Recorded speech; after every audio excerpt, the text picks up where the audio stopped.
जब दिल में वहम और दिमाग में जिद और बातों में मुकाबला आ जाए तो समझ लीजिए रिश्तों की हार निश्चित है, रिश्तों की हार निश्चित है। असहमत होने में कोई बुराई नहीं है, असहमत होने में कोई बुराई नहीं है, पर अनादर नहीं होना चाहिए, अनादर नहीं होना चाहिए।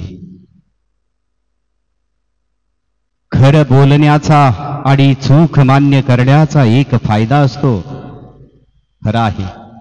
खरं बोलण्याचा आणि चूक मान्य करण्याचा एक फायदा असतो, मनावर कुठलंही ओझं बिलकुल राहत नाही, बिलकुल राहत नाही।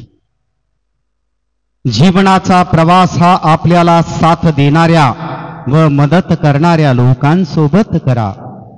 जीवनाचा प्रवास हा आपल्याला साथ देणाऱ्या व मदत करणाऱ्या लोकांसोबत करा, कारण असे लोक स्वतःही यशस्वी होतील आणि तुम्हालाही यशस्वी करतील। धन्यवाद।